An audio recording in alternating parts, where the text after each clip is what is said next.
Hey guys, if you haven't already, give the video a like, subscribe to my channel. This is a what if series and I'll be doing more down the road, so stay tuned and thanks for watching. Hey guys, welcome back to What If Deku Had the Power of the Infinity Stones, Part 8. So we left off with the UA Sports Festival wrapping up the second part of the trials. And with that, we have the tournament. And with the tournament, I don't see much of anything as far as the battles going, changing all the way up until the fact. So here's the only differences that's going with the battle. So when Deku went against Shinso, Deku was talking to Shinso, and Shinso thought that he had mind control Deku.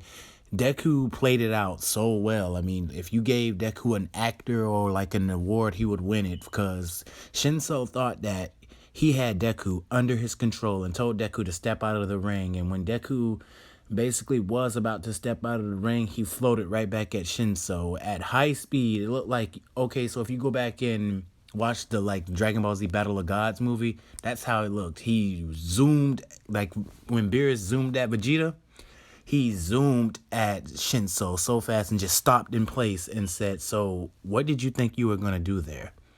And Shinso was shocked. And he just said, "Oh, so you're talking to me?" "Yeah, I am talking to you. If you think that little mind ability you have is going to work again, I think not." And he flicks Shinso dead out of the tournament, and Shinso just flies into the wall. And the tournament is over. Deku, not the tournament is over, but Deku won basically his match. And he walks over to Shinso and says, "You need to do something about that quirk of yours, or else you're not going to be a good hero. It has a huge counter to it. If a person doesn't talk, then what good is your quirk?" As Deku felt himself sounding like Bakugo, but he has to do something, because if you really think about it, yeah, that's a huge weakness to somebody's power. So with that, and the fact that Bakugo trained so hard the way he did, I don't think that fight with Ochaku would have went on as long as it would have in the original canon. I think Bakugo would have neck chopped her and ended it right there, seeming as if Bakugo in this one, he's not like what I told you guys he was. So I don't think it would have drug out as much as it did in the anime. I think he would have ended it pretty quickly. And it's even relative to the fact that Bakugo has been trying to catch up to Deku and has been putting some serious hours in training, knowing that he's never going to catch up to Deku, but all that training is playing off. And as for the hero names, I've picked the names for the heroes, and I'm going to put them in the comments after this video. I'm not going to reveal anything yet for the hero names that I picked, but I'm going to put them in the comments after this video. Now let's get back to the what if. You see Shoto and Esdef. She's telling her brother that you need to start using your other side. Use your fire side. It has nothing to do with father. This is your power and it doesn't belong to anyone else. And Shoto is basically telling his sister that I'm not using that side as Desu. I'm not giving that bastard the gratification of using his power. He's the one that made Mom go insane. And he's also responsible for this mark on my face. His toxicity is too much to bear, and I will not subjugate myself to being one of his pawns or some kind of tool. I will get strong my own way. And Esdef let out a sigh and just saying, "That's all fun and games and everything, but I don't see you getting any stronger if you're that stubborn, little brother." And Shoto would just say, whatever, as they're then greeted by Endeavor. And Endeavor basically, Shoto was trying to ignore him, and Endeavor would say, "So when are you going to use your fire side? You need to stop playing games. Your goal is to be the #1 hero, to be better than All Might." And Shoto would say, "Just like I told Esdef, I'm gonna become a hero my own way, even without using your power. Shoto said, infuriated, walking to the ring. And I think his name was Hinata, I guess. He would freeze over Hinata very, very fast in this one, but it would go the same way as it did in the original canon. And then leading up to the fight with Esdeath and Hatsume, which Hatsume basically she forfeited off rip. She didn't necessarily give like Esdeath no mechanical or no kind of upgrades or anything, because she was, due to the fact she was very, very intimidated by Esdeath's present in a tournament. It looked like Esdeath was standing very, very tall over Hatsume, and she was sweating. She couldn't breathe, and it was all like her intimidation, her bloodlust. It was just high. Her killer instinct, it was just high. All she felt was Esdeath's lust for battle, and she couldn't breathe. She started like that when she just tapped out and says, and then all of her senses just came right back to normal. Like everything just snapped into play, and she said, and Esdeath was over there smiling and say, "You don't have the resolve to fight, do you? I guess that's all you are, as a mechanic." And Hatsume wore a smile, and she said, basically walking out the tournament. And Esdeath meant that as an insult, but she says, whatever works. So the next match we go off to Bakugo versus Tenya Iida.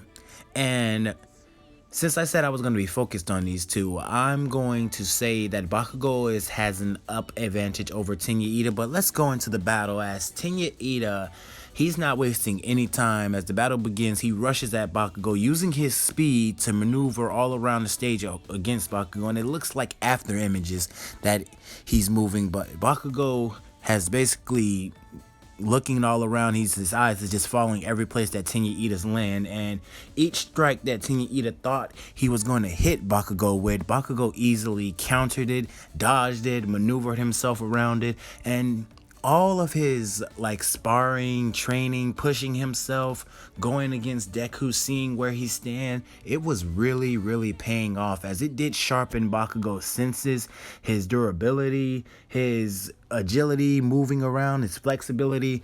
Like Bakugo was, his speed was probably greater than Tenya Iida's at this point.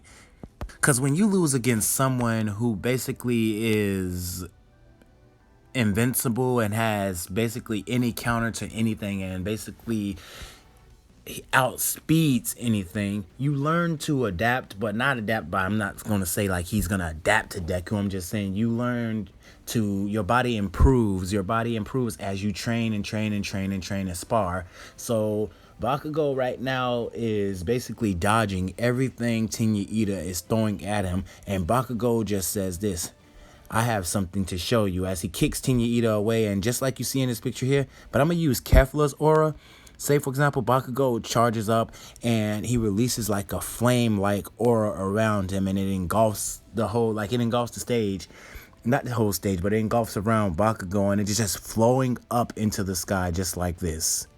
And Bakugo is saying, "This is my..." So I'm not gonna explain what his name is. I'm gonna go into the comments, but Bakugo came. I'm gonna let y'all do a vote on the hero names that I pick, and I want to see if y'all like those. So when Bakugo came floating down, you seen these two aura like patterns over Bakugo, and it just shows you just how hard Bakugo has put his training into play. He comes floating down, and everyone says, "Whoa, look at that! Bakugo has these flame-like auras around him." And with a quick glance, Bakugo just opened his eyes and glared at Tenya Iida and knocked him off the stage. And Tenya Iida said, "What? Wait, what? How did you do that?" And Bakugo looks at him and says, "Well, when you put in hard training like I did, when you want to achieve something like I do, you don't stop for that goal. I know I might never surpass Deku, but I won't let anybody else like you extras outdo me." And Bakugo says this as he turns his back towards Tenya Iida, and he tells him, You did good, Tenya Iida. Don't fault this. I understand that you didn't have the power to beat me. And Bakugo just walks off. Listen, I don't know what he's gonna say. That just heard it saying that. I feel like Bakugo would just say train harder or work on your technique. Don't just use speed as your basic output. I feel like he'll say something more like that. Maybe.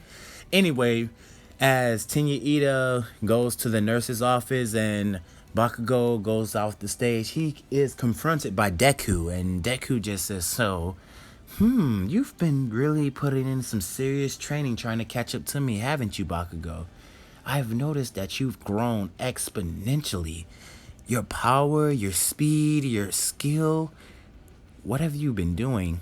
"I've been going around training, taking my training very seriously, even adapting some new techniques, and found out this, like, essence called ki. I'm not going to go into much detail, but I fear that you'll learn most of it soon enough." And then Izuku and Todoroki are the next runner-ups for the battle. So Izuku and Todoroki, they stare at each other before they go in, and Todoroki, well, he's not scared, but he's nervous. Like that nervous, see, like his skin is nervous because Izuku just wears a smile, and he's just walking to the stage with his hands behind his head saying, "I hope you know how to fight, Todoroki, because I'm not holding back." Okay, I might hold back a little. And Todoroki just looks at Izuku and said, "Don't mock me. I know you're strong, but if you hold back, it'll be like an insult." And Deku looks at Todoroki with a smile, like a Yajiro smile. And he just tells Todoroki, "Do you really want me to go all out? Because if I do, I might end up destroying this whole ring." And Todoroki says, "Well, you don't have to destroy the ring. It's just, I don't want to be pitied on. If you're strong, fight me full force." Well, as they get to the ring and they say begin, Todoroki starts sending out large pillar, like straight ice, like he did in the anime, at Deku. And Deku's just dodging them effortlessly. And he tells, as he's just dodging them, floating all around him, dodging them very easily, he tells Todoroki, "Listen, Todoroki, if you do not use your other side, if you do not ignite that fire, you're not beating me. You won't even come close to holding a candle against me." And Todoroki just tells Deku that I'm not using that bastard's fire side. And as Deku's just dancing all over Todoroki, Deku just says, "Well, let me show you then. I'll force you to use it." As Deku, he teleports behind Todoroki and unleashes a fury of punches to Todoroki's back, tripping Todoroki up and grabbing him by the face, slamming him dead into the tournament ground, and kicking him so hard that Todoroki almost flew out of the tournament ring before catching himself barely. And Todoroki would get up, he's breathing hard and says, "Whoa, that was so fast, I could barely even counter it." And he just lost sight of Deku again, and Deku was right there near him with another punch coming to like a right hook coming to Todoroki's face, and then an uppercut, and then another right hook, and then another uppercut, and then another face plant to the ground, with Deku holding his face there. And he tells Todoroki, "Listen, if you do not use your fire side, if you do not use that power inside you, you are not going to beat me. You best do something and think of something, because I'm getting impatient. I do not like half-ass fighters."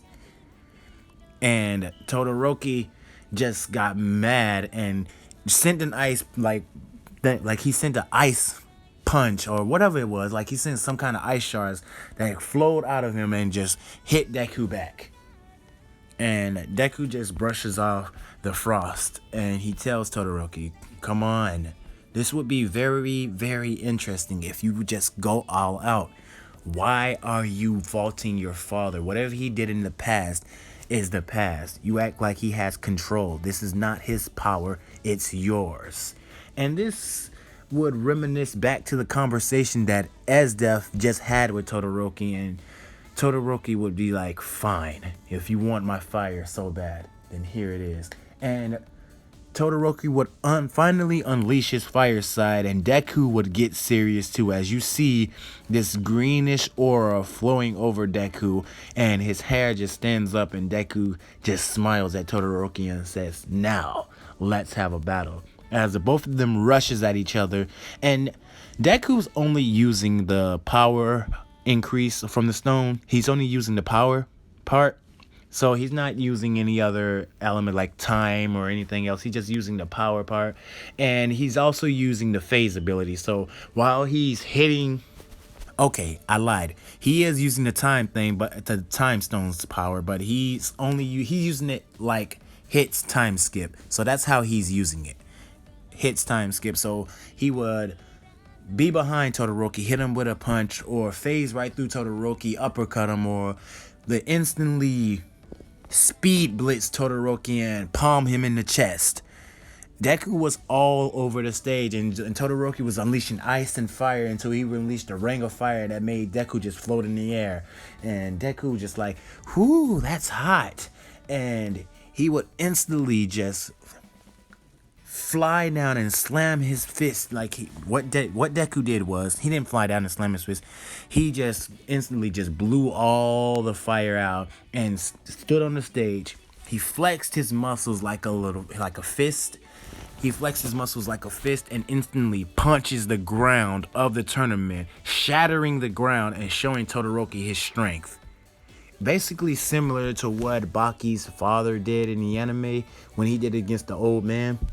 But he flexed if you watched Baki, I hope you all did, but what Baki's father did was he flexed his muscles, and he's seen all this purplish energy going into his muscles, and he punched the ground, basically shattering the ground in the tournament state where the tournament stands. That's what Deku did, as he was displaying how strong he really was. And this didn't matter to Todoroki, as Todoroki was getting exhausted and he didn't feel like he could go on, and Deku was just saying, what? This is getting so interesting. Don't tell me you're giving up now. And Todoroki just said, you're something else. There's no way I can keep up with you. Especially not since you're invincible. And he says, well, I do have amazing power, but I'm not invincible. And Todoroki just says this, I'm not gonna forfeit, but I'll do this one final attack.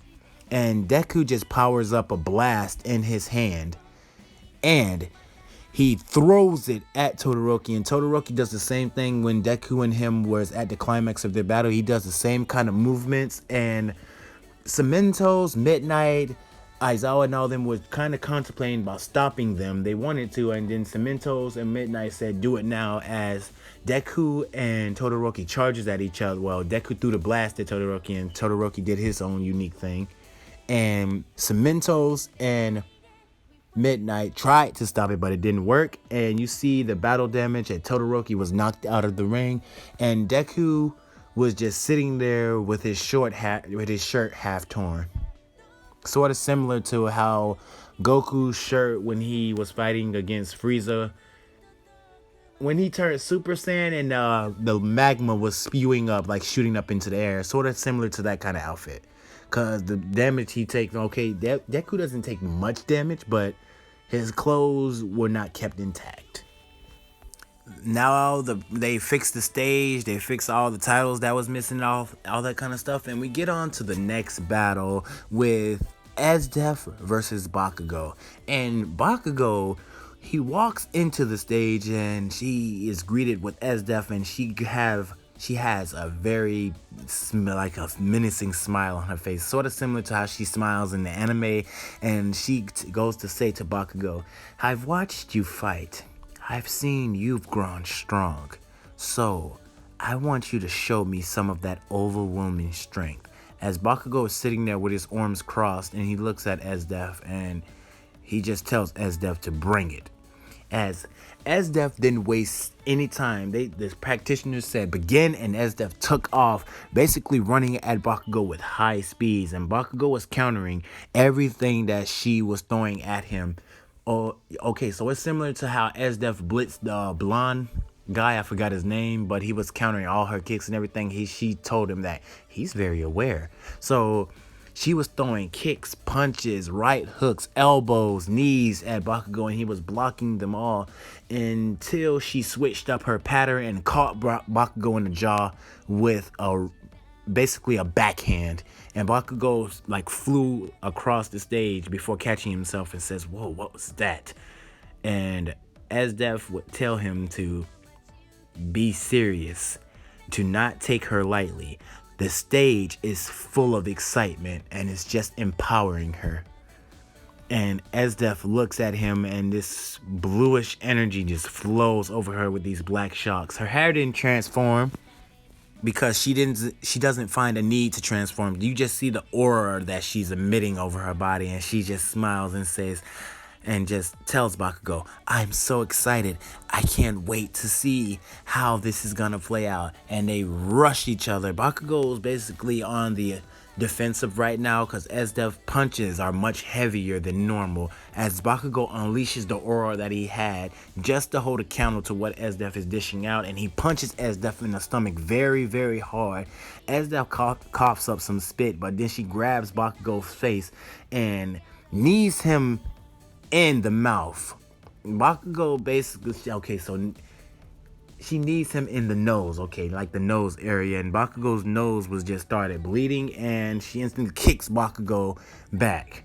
And Bakugo was just holding his nose as the blood was coming through his fingers, and he looks at Esdeath. Holding his nose as the blood was coming through his fingers, he looks at Esdeath and says that this girl, she's not holding back.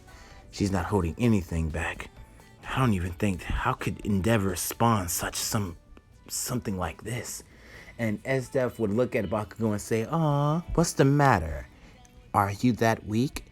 You can't beat a girl?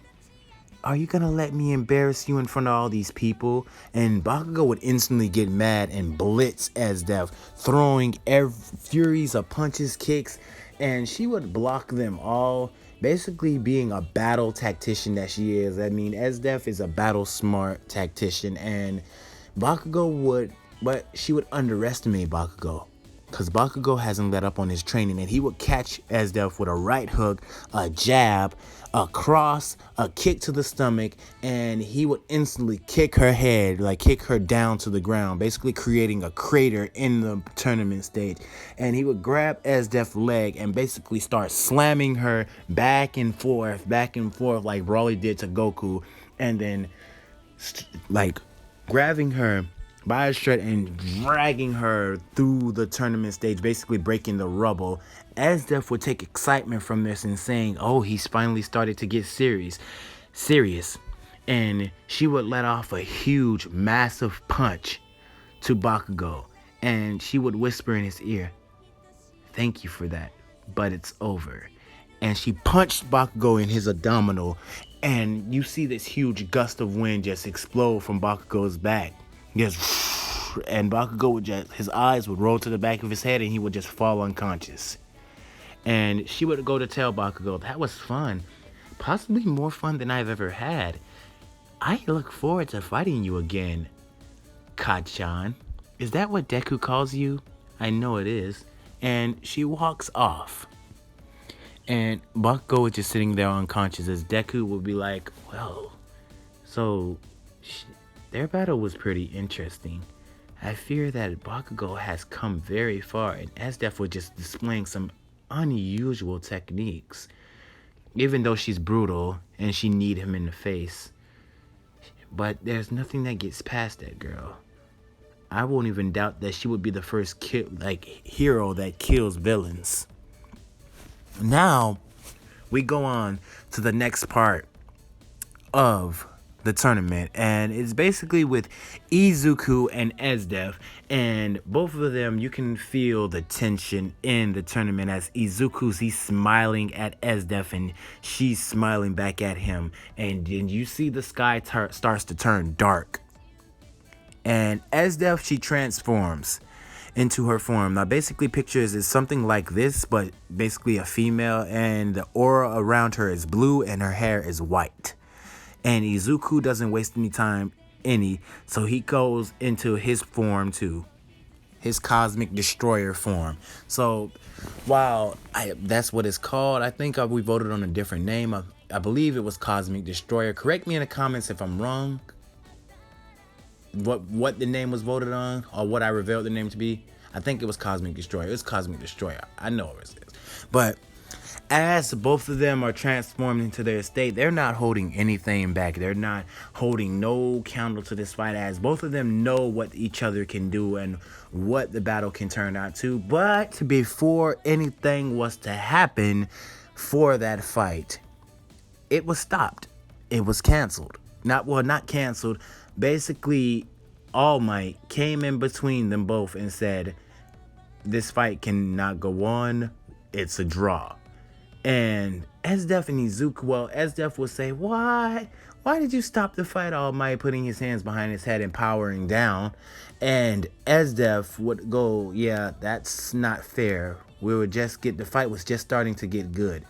And All Might would basically scratch his head and he said, well, excuse me, if I'm not correct, aren't you guys supposed to be heroes? So if you guys fight all out the way you intended to be, one of you would kill each other.